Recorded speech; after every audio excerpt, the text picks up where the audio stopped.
бозиҳои даври дуюми чемпионати ассотсиатсияи футболи осиёи марказӣ оид ба футзал байни бонувон сурат гирифтанд. дар рӯзи дуюм аввалин шуда тимҳои миллии футзали духтаронаи қирғизистон ва ӯзбекистон озими майдон гардиданд.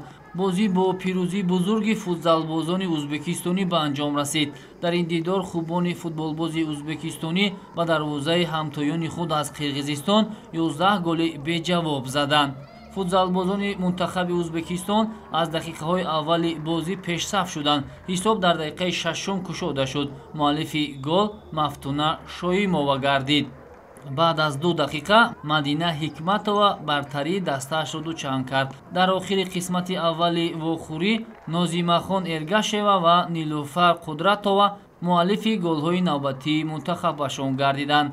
дар нимаи дуюми бозӣ қисмати муҳофизати мунтахаби қирғизистон аз нимаи аввал дида заифтар бозӣ кард ва аз ин имконият рақиб самаранок истифода кард. дар ин миён Мафтуна Шоимова муаллифи дубл гардид. дери нагузашта Дилдора Эргашева низ тӯбро ба дарвозаи ҳарифон равона сохт. дар дақиқаи 18-уми вохӯрӣ Мафтуна Шоимова бо як зарбаи дақиқ боз ҳам ҳисобро тағйир доду ҳамин тавр хетрикро дар номи худ муҳр зад.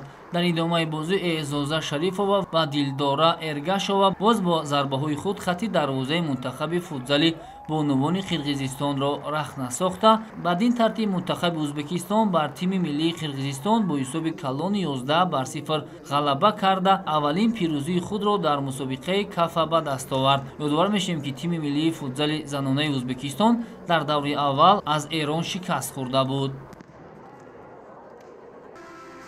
дар рӯзи дуюми рақобатҳои мусобиқаи ассотсиатсияи футболи осиёи марказӣ мунтахаби футзали бонувони Тоҷикистон бо ҳамтоёни худ аз Эрон майдондорӣ карданд.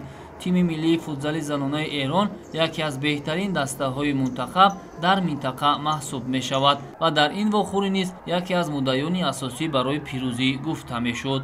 ҳамин буд ки дар дақиқаи шашуми рақобат футзалбозбонувони эронӣ бо талоши Фотима Попӣ аввалин голи худро ба самар расониданд.